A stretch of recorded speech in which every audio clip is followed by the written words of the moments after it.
Ahora, por aquí Carlos me pregunta ¿qué debería contener la hoja de diagnóstico de al menos de 1 a 15 trabajadores? Básicamente, de 1 a 15 trabajadores lo que te están pidiendo, uno, es que difundas lo que son los riesgos los factores psicosociales de riesgo laboral, los riesgos psicosociales, de lo que vamos a hablar ahorita, y que tengas estrategias y prácticas de contención contra la violencia en el trabajo. Obviamente, de empresas de 1 a 15 trabajadores no se va a pedir que se aplique ningún instrumento, va a ser de 16 a 50 la guía 2 y el 51 en adelante es la guía que hace referencia a la norma o cualquier otro instrumento que se tenga que esté en un momento dado validado en territorio nacional. ¿Sí? Nos centramos en lo que ya se le está pidiendo a partir del 23 de octubre de este año. ¿Sí? Porque eso finalmente, eso es lo que cuando empiecen las visitas, eso es lo que se va a buscar.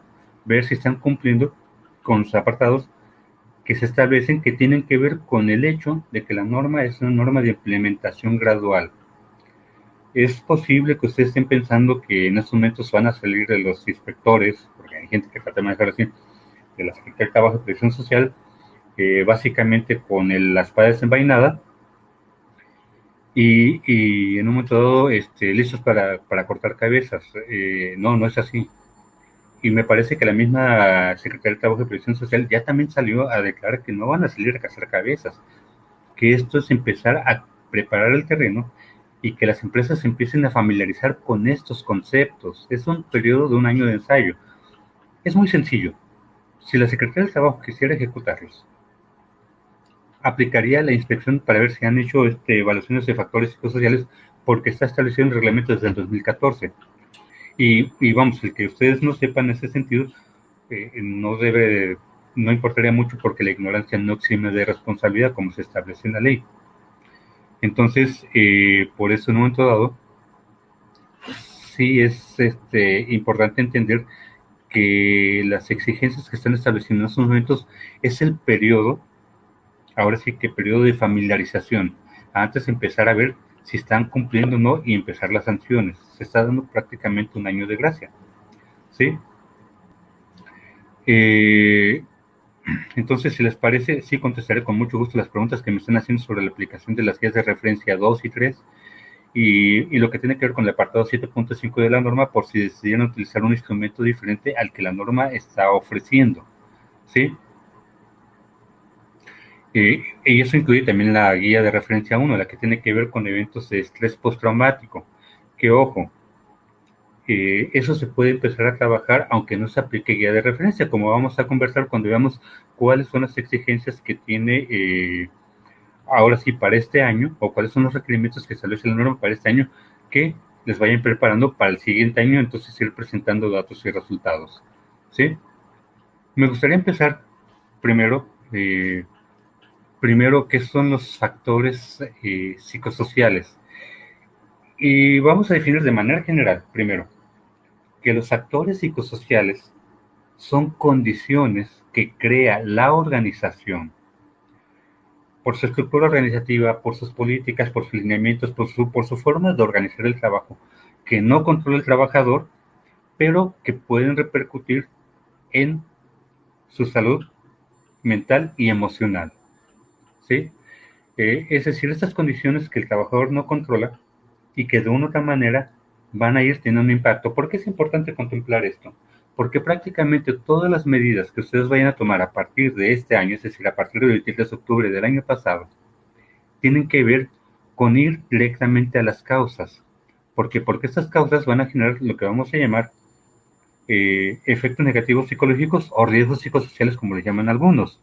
Entre estos vamos a encontrar, por ejemplo, estrés, ansiedad, el síndrome de estrés ocupacional y la depresión. Pero me gustaría primero centrarme en lo que son los llamados factores psicosociales y que vean qué relación puede tener con las estructuras organizativas. Miren, lo que les voy a presentar es un ejemplo.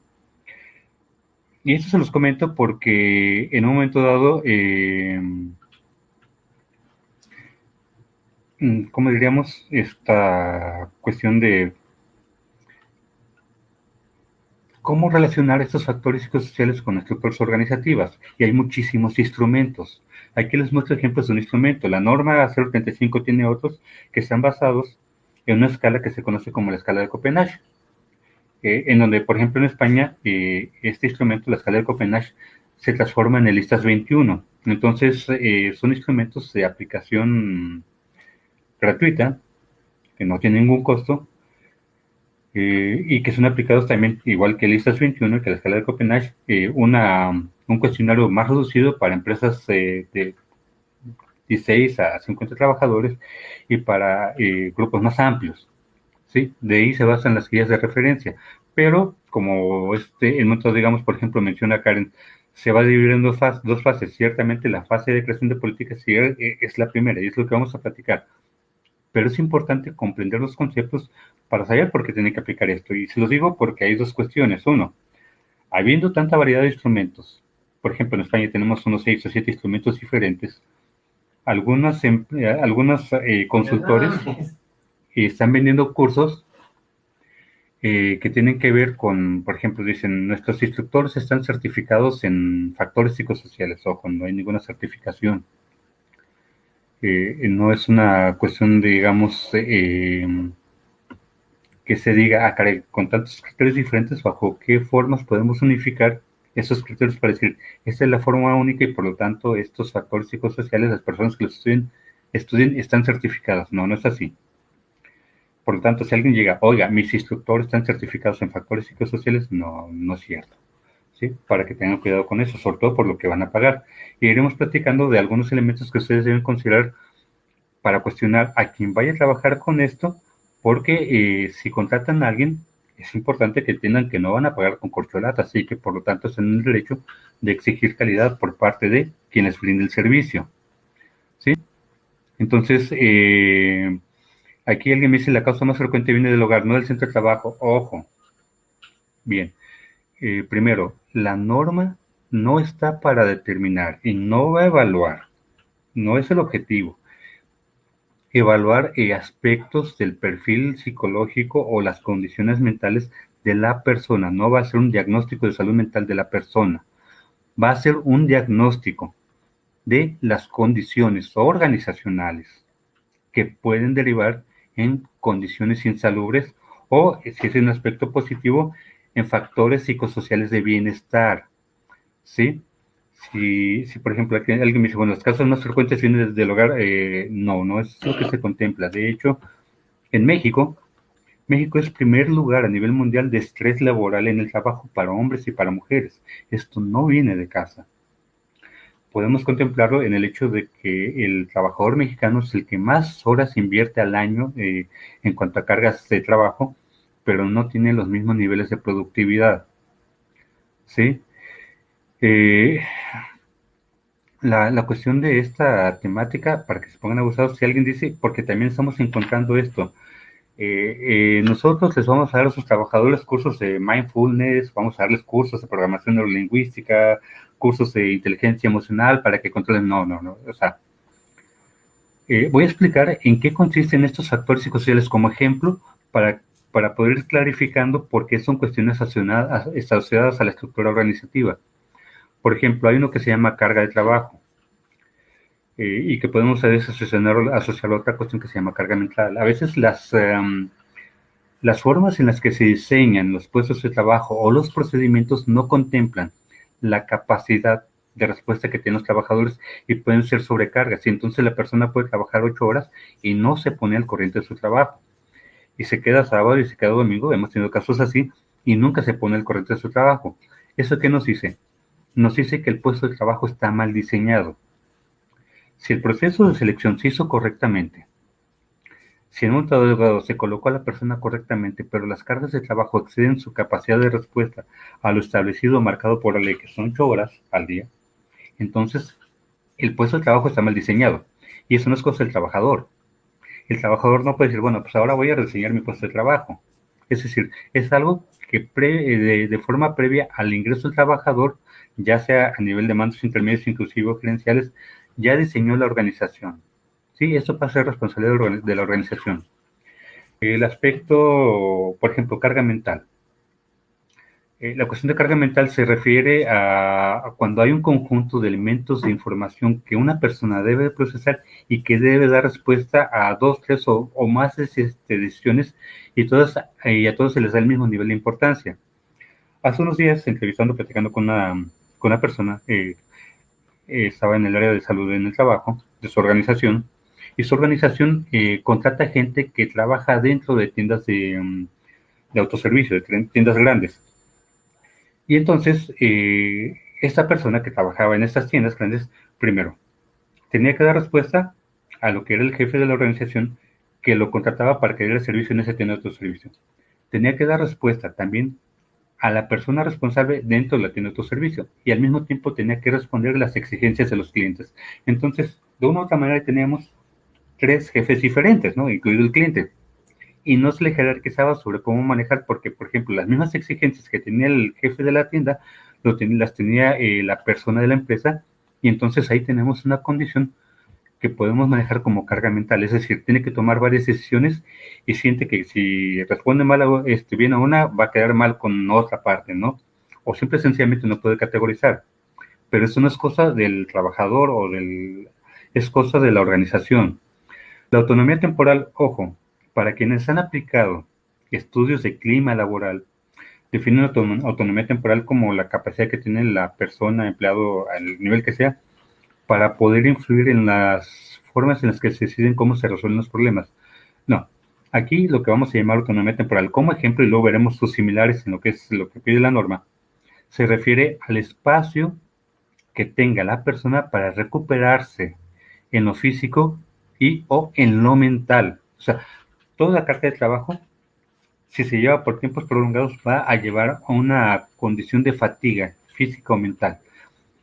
Y si por la exigencia del trabajo la persona no puede hacer pausas que le permitan recuperarse en lo físico y mental, entonces este concepto de autonomía temporal se vuelve un factor psicosocial de riesgo a la salud mental.